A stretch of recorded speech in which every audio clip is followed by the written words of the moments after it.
नमस्कार, बहुत स्वागत है आपका उत्तराखंड के हमारे इस खास बुलेटिन में। मैं हूं आपके साथ अमित शर्मा। कैबिनेट मंत्री गणेश जोशी ने मालसी रेंज में गुलदार के हमले में मारे गए बच्चे के परिवार को 6 लाख का मुआवजा दिया।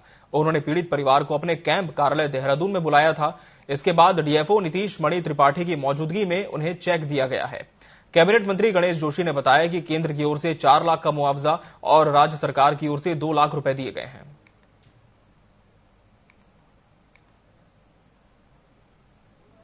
एक बच्चा रियासत ली जिसकी 10 साल की उम्र थी। इस बाग के हमले में उसकी मृत्यु हो गई थी और सरकार ने तत्परता से कार्रवाई करते हुए जहां उसको मारने के आदेश दिए, वहीं आज 6 लाख का चेक उसके पिता मीर हमजा को 2 लाख रुपया प्रदेश सरकार और 4 लाख रुपया केंद्र सरकार से जो मुआवजा मिलता है उनको हमने दिया है। और इस कष्ट की घड़ी में पूरी सरकार इनके साथ में खड़ी है। मंगलवार देर शाम को भाजपा चुनाव समिति की बैठक संपन्न हुई। इस बैठक में पार्टी के कई बड़े नेता मौजूद रहे।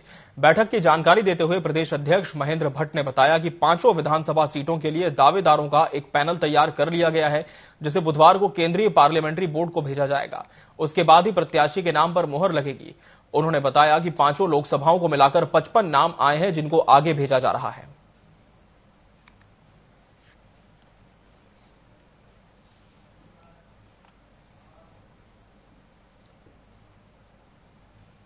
हिमाचल प्रदेश में राज्यसभा चुनाव इस समय चर्चा का विषय बना हुआ है। इस मुद्दे पर उत्तराखंड के पूर्व नेता प्रतिपक्ष बीजेपी सरकार पर हमलावर हैं। उन्होंने सत्ता पक्ष पर सत्ता का दुरुपयोग करने का आरोप लगाया और कहा कि इसके लिए केंद्रीय नेतृत्व आगे कार्रवाई जरूर करेगा। साथ ही उन्होंने कहा कि उत्तराखंड में ऐसा कोई माहौल नहीं है। आपको बता दें कि हिमाचल में राज्यसभा चुनाव में 15 सीटों पर वोटिंग के नतीजे चौंकाने वाले रहे हैं। यूपी की 10 सीटों में से बीजेपी ने क्रॉस वोटिंग के बाद 8 सीटें जीती हैं। क्रॉस वोटिंग के बाद यूपी की 10 सीटों में से बीजेपी ने 8 सीटों पर जीत हासिल की। वहीं हिमाचल की एकमात्र सीट कांग्रेस के लिए पक्की मानी जा रही थी, लेकिन आखिरी वक्त में क्रॉस वोटिंग के बाद बीजेपी उम्मीदवार को विजयी घोषित कर दिया गया। और आप सब लोगों के सामने है कि सत्ता में बैठे हुए लोग किस तरीके से विपक्ष को कमजोर करने के लिए, और अगर बात ऐसे ना बने तो सीबीआई, ईडी और इनकम टैक्स का डर दिखाकर वो इस तरीके का करते आ रहे हैं और जब तक सत्ता में रहेंगे करते रहेंगे। लेकिन जब बदलाव आएगा तो इसका खामियाजा भारतीय जनता पार्टी को भी भुगतना। सोशल मीडिया पर ज्यादा व्यूज पाने की चाहत ने युवक को सलाखों के पीछे पहुंचा दिया है। युवक ने अवैध तमंचे के साथ फायरिंग वाली वीडियो सोशल मीडिया पर अपलोड की थी। ये वीडियो सोशल मीडिया पर वायरल हुई। इसके बाद पुलिस ने सख्त एक्शन लेते हुए युवक को गिरफ्तार कर लिया।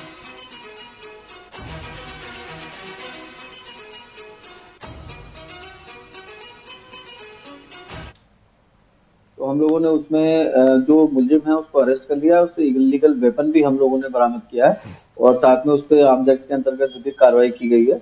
और इसमें मैसेज बिल्कुल क्लियर है कि सोशल मीडिया पे यदि कोई भी इलीगल एक्ट करते हुए या उसका एक्ट का वीडियो उसको पोस्ट करेगा तो उसके विरुद्ध कड़ी कार्रवाई। पिथौरागढ़ में मंगलवार को हल्की बारिश हुई। हवाएं चलने की वजह से लोगों को कड़ाके की ठंड का सामना करना पड़ा है। दारमा और व्यास घाटी के गांव में मंगलवार को चौथी बार बर्फबारी हुई। इससे कई गांवों का तापमान लुढ़क गया। बर्फबारी के चलते वाहन रोड में फंस गए। इससे चालकों को काफी परेशानी हुई।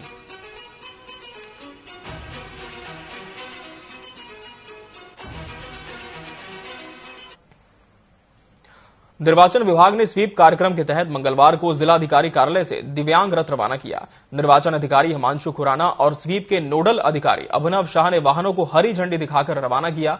ये दिव्यांग रथ दिव्यांग मतदाताओं को सक्षम ऐप की जानकारी देगा। साथ ही उन्हें निर्वाचन विभाग की ओर से दी जाने वाली सुविधाओं की जानकारी देते हुए सक्षम ऐप पर पंजीकरण करने के लिए प्रेरित करेगा।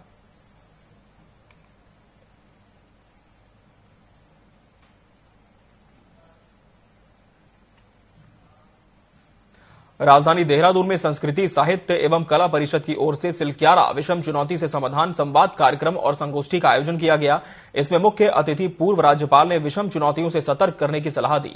उन्होंने कहा कि ऐसी स्थिति में सिंपैथी ही काम करती है। हमारी भावनाएं ठीक है तो जीत सुनिश्चित है। साथ ही उन्होंने सिलक्यारा टनल आपदा को एक अनुभव बताया। उन्होंने इस घटना में लोगों से एकजुट होकर जो बचाव प्रयास किया उसे सराहनीय कहा। ऐसी घटना की पुनरावृत्ति न हो इसके लिए सजग रहने की बात कही। शासन प्रशासन सब एकजुटता से समाधान करेंगे, ये भी उन्होंने मंतव्य दिया। उन्होंने प्रधानमंत्री नरेंद्र मोदी का उदाहरण देते हुए मजबूत रहने का संदेश दिया।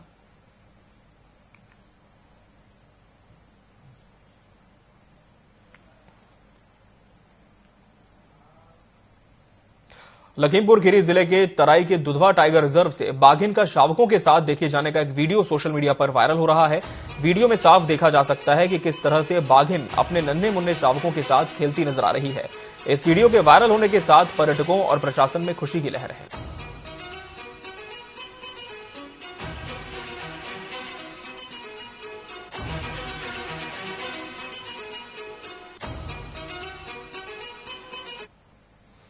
कपीरी पट्टी के लोगों ने अपने क्षेत्र की कई समस्याओं को लेकर बुधवार को तहसील परिसर में जमकर नारेबाजी की। अपनी 12 सूत्रीय मांगों को लेकर उन्होंने उप जिलाधिकारी को ज्ञापन सौंपा। इस दौरान संघर्ष समिति के लोगों ने कहा कि अगर 15 दिन के अंदर उनकी मांगें पूरी नहीं होती हैं तो वो आगामी लोकसभा चुनाव का बहिष्कार करेंगे।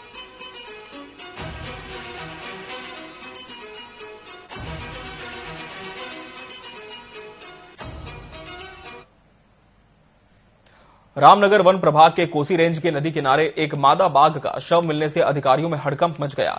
घटना की जानकारी मिलने पर वनकर्मी मौके पर पहुंचे और शव को कब्जे में लेकर पोस्टमार्टम कराने की तैयारी शुरू कर दी है। घटना के संबंध में जानकारी देते हुए वन प्रभाग के डीएफओ ने बताया कि मृत बाघ के सभी अंग सुरक्षित हैं। पोस्टमार्टम रिपोर्ट आने के बाद मौत के कारणों का पता चल सकेगा।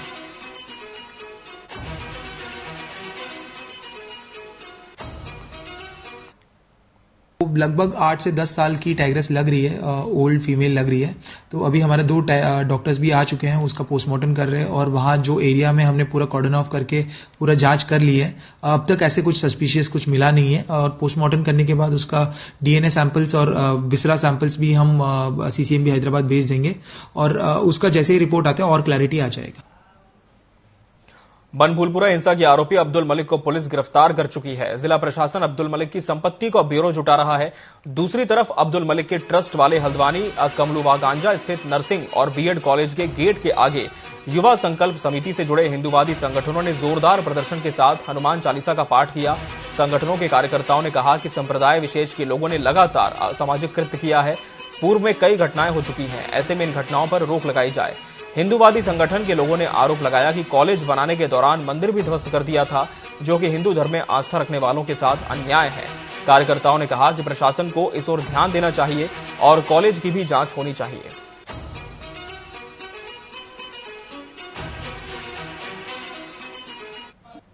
लगातार एक वर्ग विशेष के व्यक्तियों द्वारा कई तरह की घटनाएं हमारे क्षेत्र में हुई। पहले लव जिहाद के कांड हुए, अपना नाम बदलकर वो यहाँ पर रह रहे हैं और उसके बाद हमारी माताओं बहनों के साथ वो गलत कृत्य करते हैं और उसके बाद जितने भी एक गाय के साथ भी हुआ था, महिलाओं के साथ भी हुआ इस तरह से। और अभी हमारे क्षेत्र में ये आज मलिक अब्दुल मलिक का ही ये अपना कॉलेज है, बीएड कॉलेज है, यहाँ पर हम आज हनुमान चालीसा का पाठ कर रहे हैं। उसका हमारा मुख्य उद्देश्य यह है कि प्रशासन को इस ओर ध्यान देना चाहिए, क्योंकि इसमें बीएड कॉलेज की जो परमिशन है उसका भी कुछ इश्यू माननीय दीपक रावत जी के यहाँ चल रहा है। जब ये प्रॉपर्टी खरीदी गई उस समय भी हमारा एक मंदिर तोड़कर इस प्रॉपर्टी में बीएड कॉलेज का निर्माण किया गया। आखिर प्रशासन भी इस चीज को देखे कि वो लोग हमारा मंदिर तोड़कर इस प्रॉपर्टी में बीएड कॉलेज बनाया। चंपावत जिले के टनकपुर कॉलोनिया चौकी वन विभाग के फॉरेस्ट गार्ड की गोली लगने से मौत हो गई। वन विभाग एसडीओ ने बताया कि वन आरक्षी फॉरेस्ट गार्ड मृत अवस्था में पाया गया। घटना की सूचना मिलते ही समस्त स्टाफ पहुंचा, जिसके बाद इसकी जानकारी पुलिस को दी गई। पोस्टमार्टम के बाद ही घटना के कारणों का पता चल पाएगा, जिसकी पुलिस भी गहनता से जांच कर रही है। मृतक के परिजनों ने हत्या की आशंका जताते हुए सख्त जांच की मांग की।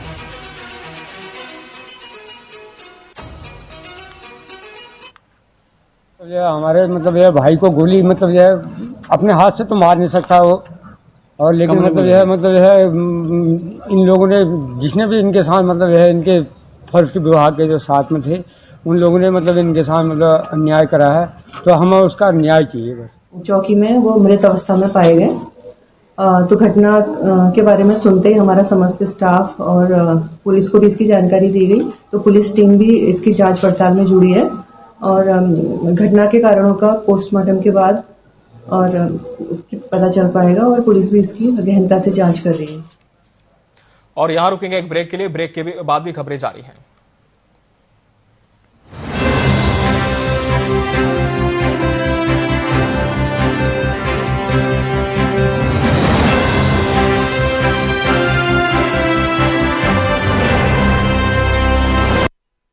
परिवार के एक सदस्य के लिए एक कानून हो, परिवार के दूसरे सदस्य के लिए दूसरा कानून हो, तो क्या वो घर चल पाएगा क्या?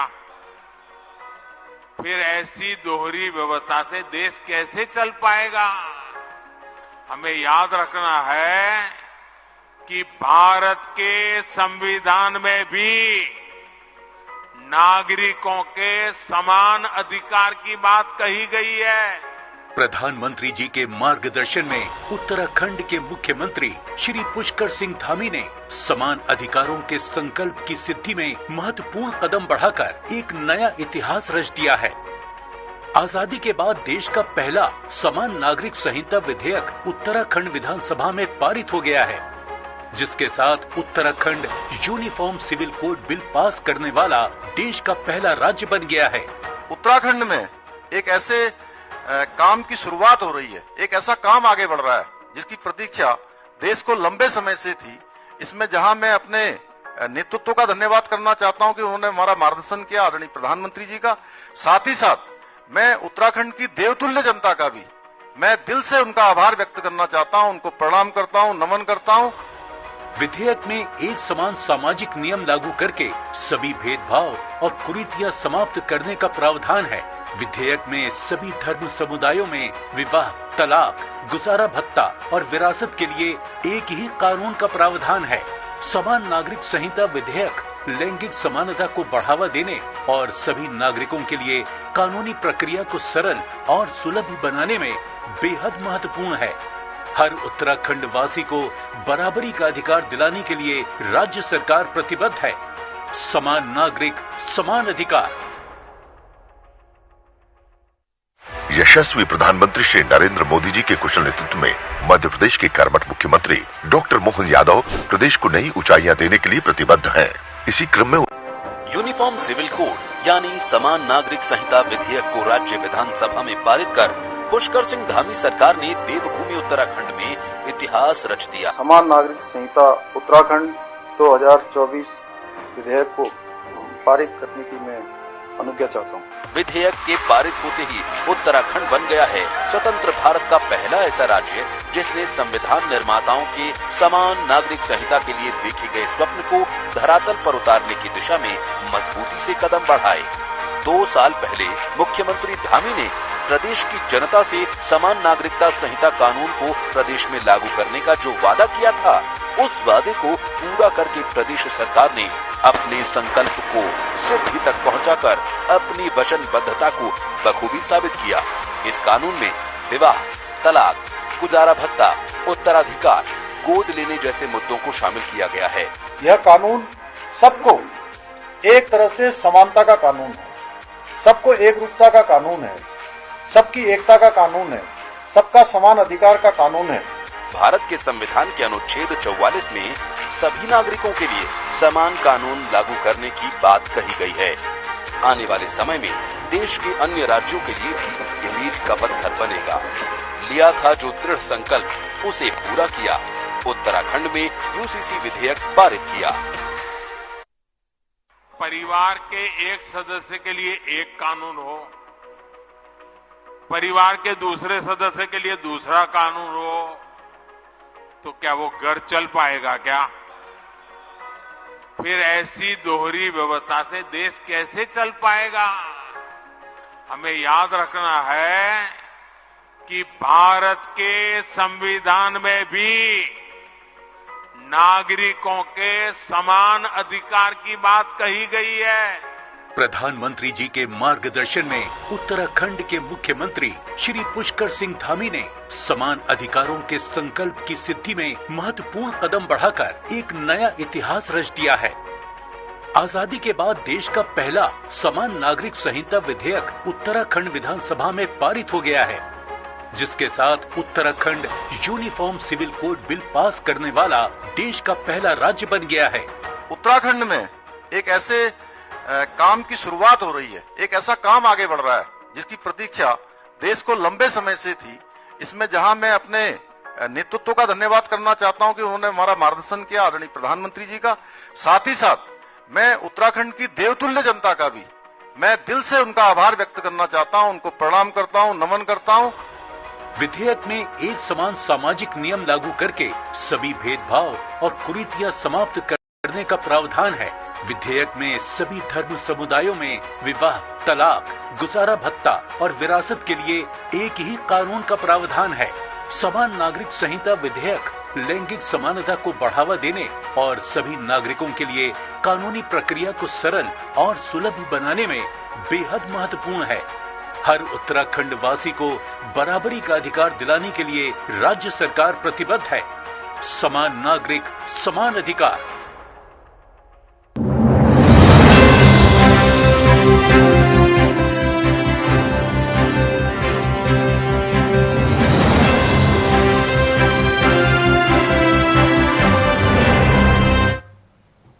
ब्रेक के बाद एक बार फिर स्वागत है आपका। बढ़ते हैं खबरों की ओर। जनपद उधम सिंह नगर के जसपुर विधानसभा क्षेत्र में आगामी लोकसभा चुनाव को लेकर 145 बूथ बनाए गए हैं, जिनका लगातार निरीक्षण भी प्रशासन कर रहा है। उसी क्रम में जसपुर उप जिलाधिकारी ने शहर के कई बूथों का निरीक्षण किया। उप जिलाधिकारी ने बताया कि सभी एआरओ को निर्देश है कि वो अपने पोलिंग बूथ का निरीक्षण कर लें।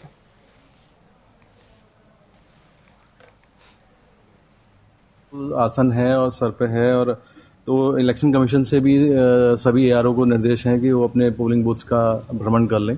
और पोलिंग बूथ्स पे जो बेसिक फैसिलिटीज़ वही हम उसको देखते हैं कि रूम्स में 2 दरवाजे हों कम से कम। वैसे ये किसी जगह ये पॉसिबल नहीं भी हो पाता तो कंपलसरी नहीं है, लेकिन कोशिश यही है प्राथमिक तौर पे की जाए कि 2 दरवाजे हों, लाइन सही से लग जाए, फर्नीचर हो। तो वो चीज़ों को देखते हुए आज जो है हम शहर के कुछ बूथ्स का निरीक्षण कर रहे हैं। नैनीताल की लाइफ लाइन कहे जाने वाले बलिया नाला का आज कुमाऊं कमिश्नर दीपक रावत ने स्थलीय निरीक्षण किया। निरीक्षण के दौरान कमिश्नर ने सिंचाई विभाग के आला अधिकारियों को दिशा निर्देश देते हुए गुणवत्ता पर विशेष ध्यान देने के लिए कहा है। साथ ही जिन क्षेत्रों में कटाव की संभावनाएं हैं उन्हें स्लोप सुव्यवस्थित ढंग से ठीक करने को कहा। पूरे प्रोजेक्ट के दौरान पर्यटक से संबंधित संभावनाओं पर काम करने के निर्देश दिए हैं। दरअसल बलिया नाले के कटाव से नैनीताल को खतरा बना हुआ है और पिछले 2 दशकों से भू कटाव की स्थिति बनी हुई है। काफ़ी समय से प्रिपरेशन चल रही थी और बलिया नाला में जो स्लोप एक तरह से इसमें इरोजन हो चुका है पिछले कई वर्षों में, इसके स्टेबिलाइजेशन का काम है कि इसको कैसे स्टेबल किया जाए, इसकी रोकथाम की जाए और आगे और कटाव ना हो सके। तो इरिगेशन डिपार्टमेंट इस काम को कर रहा है और डिजास्टर मिटिगेशन के तहत इसको किया जा रहा है। लगभग 177 करोड़ का ये काम है, 3 साल की अवधि में पूरा होना है। मल्टी स्टेज वर्क है। कुल मिला के आइडिया ये है कि जो इसका अभी स्लोप बहुत ज़्यादा है इसको घटाया जाए। नंबर 1 जो इसमें अलग अलग धाराएं पानी की निकलती हैं उसको एक तरह से पक्का ड्रेनेज दिया जाए। इसमें ड्रिलिंग के भी काम है, हाइड्रोसीडिंग के भी काम है, यहाँ पे जो कुछ लोग ऊपर रह रहे हैं उनके रिहेबिलिटेशन का भी काम है।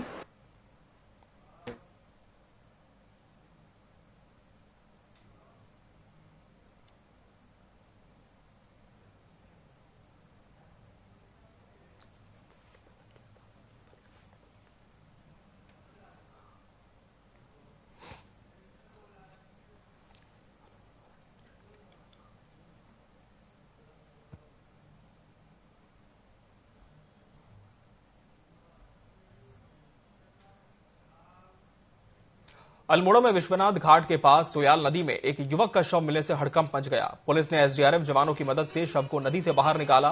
साथ ही परिजनों को बुलाकर शव की शिनाख्त कर ली है। मृतक की पहचान मनोज कनौजिया निवासी विवेकानंदपुरी के रूप में हुई है। जानकारी के मुताबिक मृतक विश्वनाथ घाट पर अंतिम संस्कार में गया था, उसके बाद वापस घर नहीं लौटा। इस मामले में मृतक के परिजनों ने कोतवाली में गुमशुदगी दर्ज कराई थी, जिसके बाद पुलिस लगातार युवक की तलाश में जुटी थी।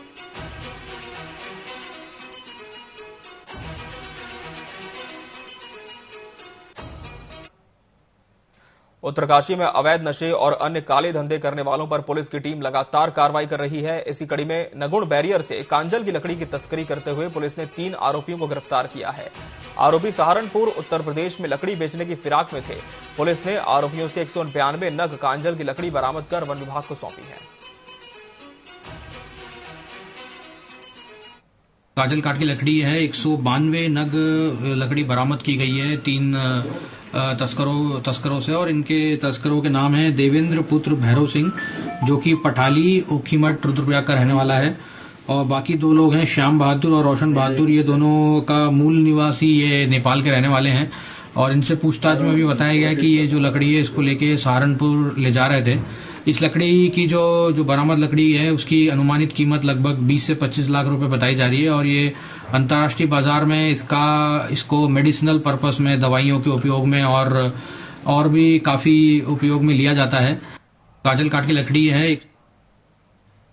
उत्तराखंड में लोकसभा चुनाव से पहले भाजपा का कुनबा लगातार बढ़ रहा है। दरअसल 40 सालों से ज्यादा समय तक कांग्रेस पार्टी से जुड़े अशोक वर्मा और उनके बेटे शिवा वर्मा समेत कई कांग्रेस के नेताओं ने पार्टी से इस्तीफा देकर बीजेपी का दामन थाम लिया है। भाजपा प्रदेश अध्यक्ष महेंद्र भट्ट ने सभी का पार्टी में स्वागत किया। हरिद्वार सांसद डॉक्टर रमेश पोखरियाल निशंक ने कहा कि प्रधानमंत्री नरेंद्र मोदी और मुख्यमंत्री पुष्कर सिंह धामी की ओर से किए जा रहे ऐतिहासिक कार्यों की वजह से बड़ी संख्या में विपक्षी दलों के नेता भाजपा से जुड़ रहे हैं।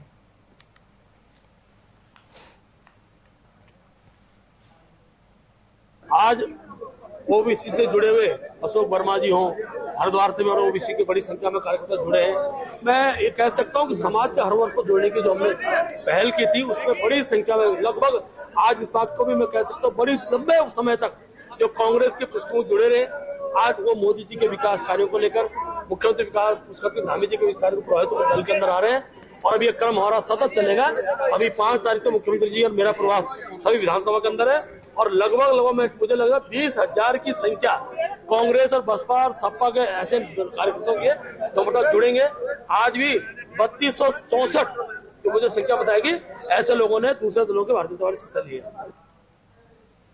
अग्निवीर योजना के तहत भारतीय सेना में महिला सेना पुलिस, हवलदार, सर्वेयर, ऑटो कार्टोग्राफर, सिपाही फार्मा, नर्सिंग असिस्टेंट और नर्सिंग असिस्टेंट के लिए भर्ती नामांकन 13 फरवरी से शुरू हो चुका है और 22 मार्च 2024 तक ये प्रक्रिया जारी रहेगी। कर्नल पारितोष मिश्रा, निदेशक एआरओ लैंसडाउन ने बताया कि इस साल से भर्ती प्रक्रिया में सुधार करने के लिए कई नए उपाय शामिल किए गए हैं। इनमें सशस्त्र सेनाओं में चुनौतीपूर्ण माहौल के लिए उम्मीदवारों की उपयुक्तता का पता लगाने के लिए एक नई आकलन क्षमता परीक्षा शामिल है। इस परीक्षा को भर्ती रैली के हिस्से के रूप में शामिल किया जाएगा और मेडिकल टेस्ट से पहले आयोजित किया जाएगा।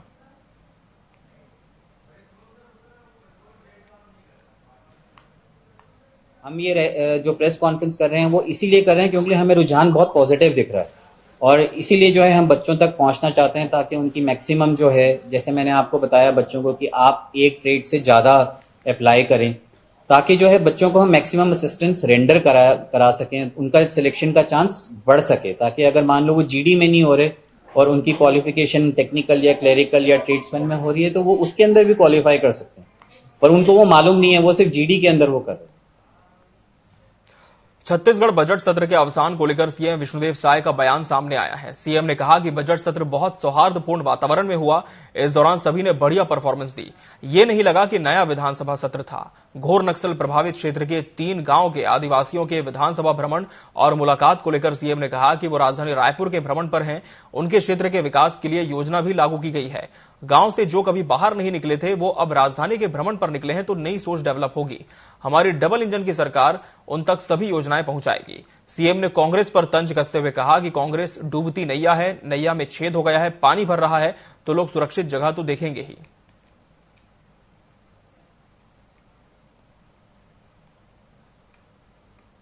हाँ, आज बजट सत्र का समापन हुआ और लंबे समय तक ये सत्र चला, लेकिन बहुत ही सौहार्दपूर्ण वातावरण में ये संपन्न हुआ और आधे से ज्यादा नए सदस्य चुन के आए थे। लेकिन ऐसा नहीं लगा कि वो लोग पहली बार चुन के विधायक बन के आए हैं। सबने अपना परफॉर्मेंस बहुत अच्छा दिया। हमारे आधे मंत्री भी नए थे, पहली बार विधायक बन के मंत्री के रूप में यहाँ पर आए। उन्होंने भी बहुत अच्छा अपना प्रस्तुति, प्रश्नों का जवाब बहुत अच्छे से दिया। मतलब कुल मिला के लगता ही नहीं था कि ये नया विधानसभा था जिसमें आधे से ज्यादा नए सदस्य थे। कुल मिला के बहुत अच्छा और छत्तीसगढ़ के विकास में ये बजट सत्र संपन्न हुआ है। हाँ, और इस बुलेटिन की खबरों में फिलहाल इतना ही। मुझे दीजिए इजाजत। नमस्कार।